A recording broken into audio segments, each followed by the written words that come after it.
नमस्कार दोस्तों, once again welcome back with the new video. दोस्तों आज की वीडियो हम हिस्ट्री कुछ महत्वपूर्ण प्रश्नों को कवर करेंगे जो कि आपके कॉम्पिटिटिव एग्जाम में महत्वपूर्ण होने वाले हैं। और अगर आप हिस्ट्री के स्टूडेंट हैं तो यह प्रश्न आपके लिए और भी ज्यादा महत्वपूर्ण हो जाते हैं और स्कूल कॉलेज में इसका यूज तो होता ही है। तो दोस्तों अगर आप भी जीके में रुचि रखते हैं और हिस्ट्री में अपना अच्छा करना चाहते हैं तो वीडियो अंत तक देखा और अच्छा लगे तो लाइक शेयर सब्सक्राइब जरूर से करें। तो चलिए स्टार्ट करते हैं आज की वीडियो बिना किसी देरी के।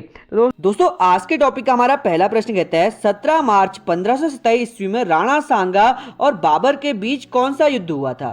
तो दोस्तों इसका राइट आंसर ऑप्शन बी खानवा का युद्ध हुआ था बाबर और राणा सांगा के बीच। ठीक है दोस्तों, वहीं इसके इंपोर्टेंट टॉपिक जान लेते हैं। दोस्तों इसका इंपोर्टेंट जो टॉपिक है वो कहते हैं खानवा का मैदान कहाँ स्थित है। तो दोस्तों खानवा का मैदान भरतपुर राजस्थान में स्थित है। ठीक है दोस्तों, खानवा का मैदान भरतपुर राजस्थान में स्थित है। ठीक है, वहीं इसका दूसरा प्रश्न कहता है राणा सांगा कहाँ के शासक थे। तो राणा सांगा मेवाड़ के शासक थे। ठीक है दोस्तों, अगर आपके पेपरों में पूछा जाता है कि राणा सांगा कहाँ के शासक थे तो यह मेवाड़ के शासक थे। वहीं खानवा का मैदान कहाँ है तो खानवा का मैदान है भरतपुर राजस्थान में। इसका आंसर हो गया, ये हो गया हमारा इंपोर्टेंट टॉपिक इस क्वेश्चन का। इसके अलावा अगर आपके प्रश्न पूछे जाते हैं तो यह पूछे जाएंगे, यह श्योर है। ठीक है दोस्तों, तो दोस्तों चलिए बढ़ते हैं अपने अगले प्रश्न पर। तो अगला प्रश्न हमारा कहता है दोस्तों आज का दूसरा प्रश्न हमारा कहता है संगीत सम्राट तानसेन का जन्म कब हुआ। तो दोस्तों इसका राइट आंसर ऑप्शन ए 1506 ईस्वी में संगीत सम्राट तानसेन का जन्म हुआ था। ठीक है दोस्तों, वहीं इसके इंपोर्टेंट टॉपिक जान लेते हैं। दोस्तों इसके अलावा इस प्रश्न के कुछ और पॉइंट पूछे जा सकते हैं आपके पेपर में जो कि इंपॉर्टेंट होंगे। तो दोस्तों इसका पहला इंपॉर्टेंट क्वेश्चन कहता है तानसेन किसके दरबार का नवरत्न था। तो दोस्तों तानसेन अकबर के दरबार का नवरत्न था। ठीक है, वहीं अकबर मुगल वंश का कौन सा शासक था। तो अकबर मुगल वंश का तीसरा शासक था। इससे पहले हुमायूं और बाबर यहाँ शासन कर चुके थे। ठीक है दोस्तों, बाबर ने इसकी उत्पत्ति की, वहीं बाबर के बेटे हुमायूं इसके दूसरे शासक बने थे। ठीक है दोस्तों, वहीं इसका दूसरा प्रश्न कहता है तानसेन का जन्म कहां हुआ। तो तानसेन का जन्म ग्वालियर में हुआ है। ठीक है दोस्तों, तानसेन का जन्म ग्वालियर में हुआ है। ठीक है, इसके अलावा हमने बता दिया कब हुआ, जो ऊपर बता दिया हमने। वहीं इसका तीसरा प्रश्न जो कहता है वो कहता है तानसेन का दूसरा नाम क्या था। तो दोस्तों तानसेन का दूसरा जो नाम था वो था रामतनु। रामतनु नाम से भी तानसेन को जाना जाता था। तो दोस्तों ये हुए इस टॉपिक के इंपॉर्टेंट क्वेश्चन। आई होप आपको वीडियो पसंद आ रही होगी। पसंद आ रही तो एक प्यारा सा लाइक जरूर से करें। तो चलिए बढ़ते हैं अपने अगले प्रश्न पर।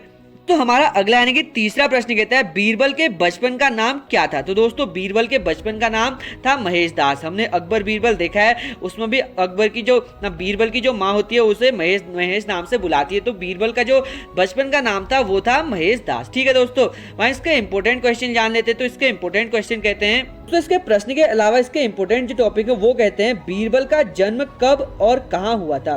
तो दोस्तों बीरबल का जन्म 1528 ईस्वी में हुआ था। ठीक है दोस्तों, 1528 ईस्वी में बीरबल का जन्म हुआ था मध्य प्रदेश में। ठीक है, मध्य प्रदेश में बीरबल का जन्म हुआ था। वहीं मध्य प्रदेश के कौन सी जगह पे आता है तो मध्य प्रदेश के सीधी जगह पर बीरबल का जन्म हुआ था। ठीक है दोस्तों, कहाँ हुआ था मध्य प्रदेश में, कब हुआ था 1528 में। वहीं किस जगह पर हुआ था, सीधी जगह पर हुआ था। ठीक है दोस्तों, सीधी मध्य प्रदेश की कोई जगह है वहां पर बीरबल का जन्म हुआ था। ठीक है, वहीं इसके अलावा बीरबल की मृत्यु कब हुई। तो बीरबल की मृत्यु 16 फरवरी 1586 में हुई। ठीक है दोस्तों, 16 फरवरी 1586 में बीरबल की मृत्यु हुई थी। ठीक है, ये हुए इसके इंपॉर्टेंट टॉपिक जो कि हमने क्लियर किए। आई होप आपको समझ आ गए होंगे। तो चलिए बढ़ते हैं अपने अगले प्रश्न पर। दोस्तों हमारा अगला यानी कि चौथा प्रश्न जो है वो कहता है राजा नागभट्ट प्रथम का राजवंश कौन सा था। तो दोस्तों राजा नागभट्ट प्रथम का जो राजवंश था वो था गुज्जर परिहार। ठीक है दोस्तों, गुज्जर परिहार राजा नागभट्ट प्रथम का राजवंश था। ठीक है, वहीं इसके इंपॉर्टेंट टॉपिक जान लेते हैं। दोस्तों इसके इंपॉर्टेंट जो टॉपिक है वो कहते हैं नागभट्ट प्रथम कहाँ के शासक थे। तो नागभट्ट प्रथम मालवा के शासक थे। ठीक है दोस्तों, मालवा के शासक थे नागभट्ट प्रथम। वहीं इसका दूसरा प्रश्न कहता है नागभट्ट प्रथम का शासनकाल कब से कब तक था। तो इनका शासनकाल 730 ईस्वी से 756 ईस्वी के बीच रहा। ठीक है दोस्तों, कब तक 730 ईस्वी से 756 ईस्वी तक इनका शासनकाल रहा था। कहाँ रहा था, मालवा में। ठीक है दोस्तों, तो ये थे इसके इंपॉर्टेंट टॉपिक। आई होप आपको समझ आ गए होंगे। तो चलिए बढ़ते हैं अपने अगले प्रश्न पर। दोस्तों इसके अलावा हमारा पांचवा जो प्रश्न है वो कहता है चौसा का युद्ध कब लड़ा गया। तो दोस्तों चौसा का युद्ध 27 जून 1539 को लड़ा गया। ठीक है दोस्तों, 27 जून 1539 को यह लड़ा गया। वहीं कई जगह पर 26 जून भी आता है, तो 26 जून आएगा 27 जून की जगह पर, तो आप 26 जून पर राइट क्लिक कर दें। ठीक है, वैसे 27 जून को यह लड़ा गया था, 27 जून 1939 को यह लड़ा गया था। वहीं इसके इंपोर्टेंट जान लेते हैं। दोस्तों इसके इंपोर्टेंट जो टॉपिक है वो कहता है चौसा का युद्ध किसके बीच लड़ा गया। तो चौसा का युद्ध हुमायूं और शेर खां के बीच लड़ा गया। ठीक है दोस्तों, जो मुगल साम्राज्य का दूसरा शासक था हुमायूं, उसके और शेर खां के बीच यह युद्ध लड़ा गया। ठीक है दोस्तों, हुमायूं वर्सेस शेर खां के बीच यह युद्ध लड़ा गया, जो कि आपके पेपर में आने के चांस 100% बन जाते हैं इस क्वेश्चन के। ठीक है दोस्तों, हिस्ट्री वाले पॉइंट पे।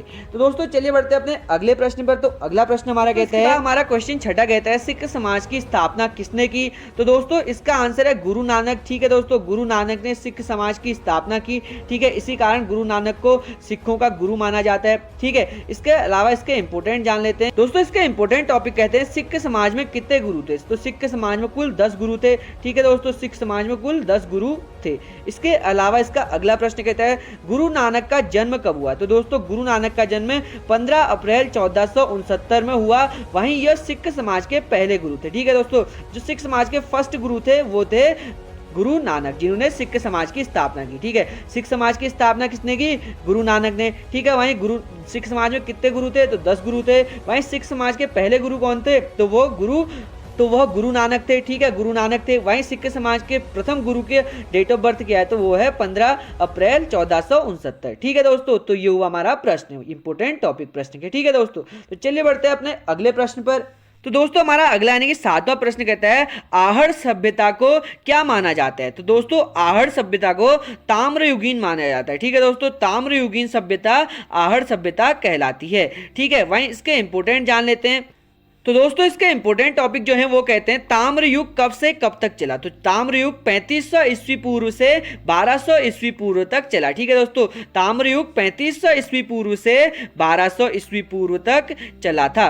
ठीक है दोस्तों, वहीं इसका दूसरा प्रश्न कहा जाता है ताम्र युग में किसका आविष्कार किया गया। तो ताम्र युग में पहिए का आविष्कार किया। ठीक है दोस्तों, पहिए का आविष्कार कब हुआ? तो पहिए का आविष्कार ताम्र युग में हुआ। वहीं ताम्र युग को कांस्य युग भी कहा जाता है। ठीक है दोस्तों, कांस्य युग भी कहा जाता है ताम्र युग को।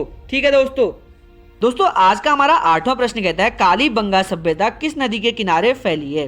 तो इसका आंसर है सरस्वती नदी के किनारे कालीबंगा सभ्यता फैली है। वहीं इसके इंपोर्टेंट क्वेश्चन जान लेते हैं।